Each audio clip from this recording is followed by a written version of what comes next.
What's up, everyone? Welcome back to the vlog. This was a 2-3 session at the Lucky Lady in Los Angeles. I bought in for $300 and did quite well, actually. Got lucky in a lot of spots and played pretty good overall. Happy with how the session turned out. Think I have some stuff to study and learn after it, though, especially with my bet sizings and things like that. But that's kind of been an ongoing battle with me and poker, is getting the sizing down on bets. So overall, happy with how I did, and changed up the editing in this one a bit. Hope you guys enjoy it. Let me know what you think, and appreciate you checking it out. So thanks. A few minutes pass by after I sit down and I pick up ace-jack suited in the big blind. Under the gun limps and it folds over to the hijack.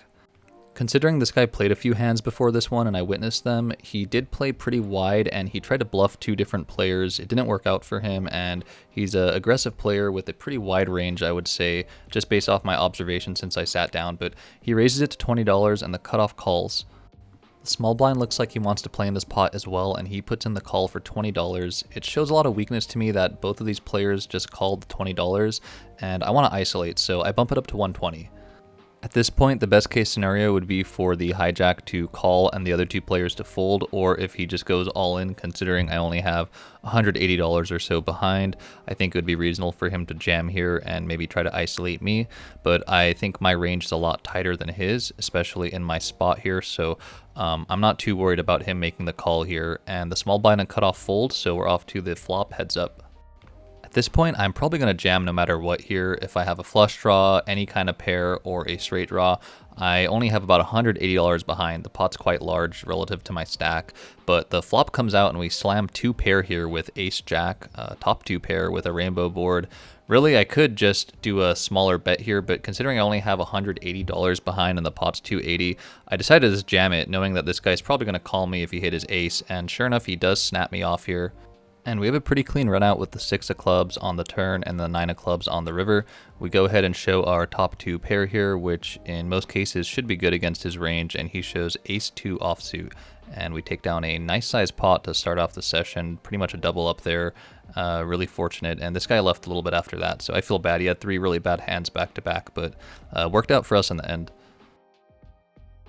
About 20 minutes or so go by and I pick up pocket aces under the gun, have roughly $650 behind. I'm the second biggest stack at the table, and I open to $20 here. Biggest stack at the table I think is about $750 or $700 across from me over there. So really hoping to get some action with that stack, but unfortunately everyone folds over to the big blind, who puts in the call for $20. We're now heads up going to a flop.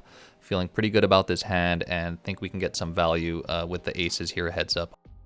Pot's about $40 and the flop comes out jack 6-3 with 2 hearts. Overall, I think this is a really good flop for us. There are 2 hearts and we don't have a heart, which is a bit concerning, but chances of him having 2 hearts here and making his flush is pretty unlikely, so I think it's time to start betting for some value. I go ahead and bet for half the pot, hoping this price is reasonable for him to continue with me and we can get some value out of this, and luckily it is, so he puts in the call for $20 and we're headed to a turn which is the 6 of clubs, which is effectively a blank. I highly doubt he has a 6 in his range here, considering the pre-flop action. He checks over to me, and I want to go for some more value here. I bet $50, which might be a bit too aggressive, but considering there's 2 hearts out there, I feel like it's reasonable to maybe charge that flush draw if he is on one. He does put in the fold, and we take down a small-sized pot with aces. Another 20 minutes goes by. There were a few hands during that time. I won and lost a couple, but nothing super interesting. We have about $800 behind at this point now, which is pretty large because we only started with 300, so doing okay up to this point. The hijack limped into this pot, so I want to go ahead and raise it up to $20 here in the cutoff position. I think that's reasonable, and he puts in the call. We're going to go heads up to a flop with my queen-jack offsuit. I don't have too much experience playing a lot of these Broadway cards. I feel like my range might be a little bit too tight and consist of a lot of ace rags, so trying to get some practice doing that. And the flop comes out king 10-3 rainbow. We both check it to the turn, which comes out a 9 of hearts. He checks over to me. We have the absolute best hand right now. Really wish I made a c-bet on that flop, but I think the king scared me at the time, and I'm still playing a bit scared because I only bet $15 here, and he makes the call very quickly on a relatively wet board. 3 of diamonds comes out on the river, effectively a blank. Highly doubt any of us have those cards or pocket pairs at this point in our range, considering the pre-flop action.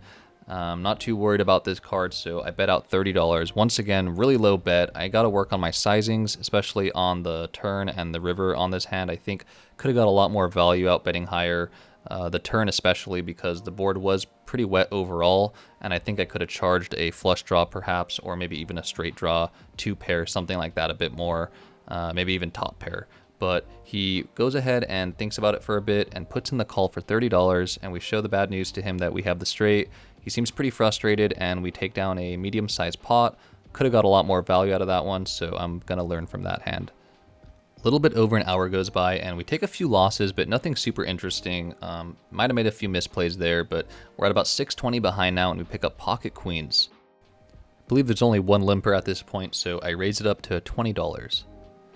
I see the big blind reaching for his chips and counting them out, so I'm curious what he's going to do here, but it looks like it's going to be a raise, and it's a quite big one. He raises it up to $100. I've played with this guy a few times, and he has a pretty tight range. I don't see him play too many hands, and typically he plays premiums, so I'm not shocked here if he does have a very strong hand. But then again, we do have pocket queens.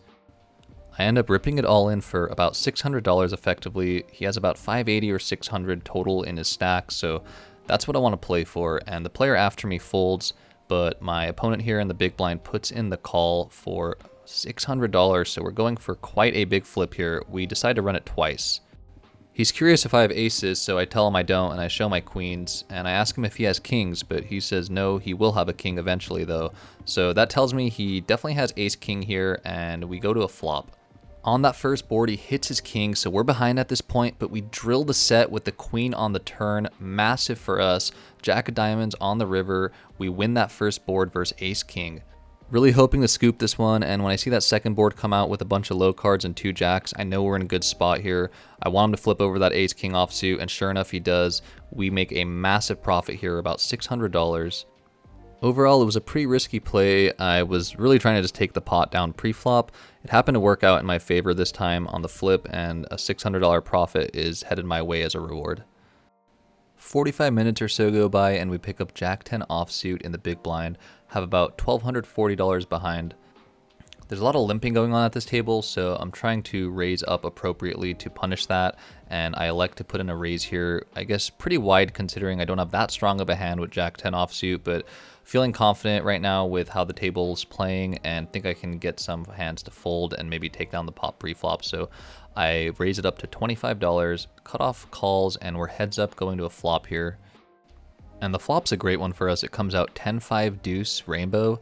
We have top pair here with a decent kicker. Pretty sure I have the best hand at this point, and I don't need much protection, maybe against some high cards like king, queen getting there on the turn or river. So I make a small size bet here, $20, hoping he calls with maybe some overs to chase that top pair, and he does put in the call for 20 bucks here. 2 of spades comes out on the turn. Don't think that really improves either of our hands here. At this point, I'm just going to bet a lot larger and hope maybe a hand like 10-9 or 10-8, something like that, might put in the call. Another weaker 2-pair. I bet 75 bucks, he folds, and we take down a small size pot. It's 1 a.m. at this point, one of my last hands of the night. I'm getting pretty sleepy. I pick up ace-9 suited under the gun with about $1,200 behind. I open to $20 here, middle position calls, and so does the cutoff. The big blind looks like he really wants to raise this. He keeps reaching for a bunch of chips, and I think he is putting in a raise, but he actually just says call and puts in the $20. We're going 4 players headed to a flop. Really hoping some clubs come out on the flop. Luckily we get one. Comes out king 10-8 rainbow with 1 club. We have some straight draws, we have an over, we have a backdoor flush. I think we're in a decent spot here. We check it down to the cutoff, who bets $20. I think that's a pretty standard bet considering there's 4 of us here, and he probably has something decent, maybe like a king or a 10. Big blind calls, and I put in the call as well. Middle position folds. I think holding the ace of clubs, there's an argument to be made that I could raise there, especially with 2 other players, and get some fold equity, but I go ahead and just put in the call. Jack of spades comes out on the turn. Interesting card here. We do have a open-ended straight draw now with that 9 of clubs. Pretty good card for us overall. I just decide to check it to the aggressor here, who also checks it, and we end up going to the river, which is a 7 of spades. We make our straight, but the backdoor spades do come in. Not too much of a concern considering how this hand played out. I highly doubt someone has 2 spades in their hand. but I do get a bit suspicious when the big blind bets out $50 into two of us here. I've watched this hand back a few times and I'm trying to figure out how to analyze it and talk about it, but quite honestly, I haven't been in this spot often and I'm not really sure what to do. Maybe a good thing to do would be to raise or maybe just call. I think I play it safe and want to just put in the call here, even though there's someone to act after me, but it's just such a weird position to be in, considering he bets into two of us for, 1/3 of the pot roughly. It just seems kind of strange to me. It screamed some value, but I went ahead and put in the call anyway. Pretty quickly after that, the cutoff also puts in the call. We're going to showdown, and big blind actually mucks his hand, and the cutoff shows a 9, so we end up chopping that. We both make the straight. I think the big blind was trying to make a bluff, but was a bit too small on the sizing and we didn't fall for it, so we take down a small size pot. All right, everyone, that wraps up that session. Like I said, I bought in for $300 and cashed out $1,100, so about an $800 profit. Pretty happy with how I played overall. Obviously, there was some issues with bet sizing and just some positions in multi-way pots where I want to work on getting better at, and it's going to take a bit of time, but overall happy with how it turned out, and also got pretty lucky in some hands, especially with the queens pre-flop. That was a really big hand and contributed a lot to this win. So appreciate you guys for watching, and I'll see you on the next one.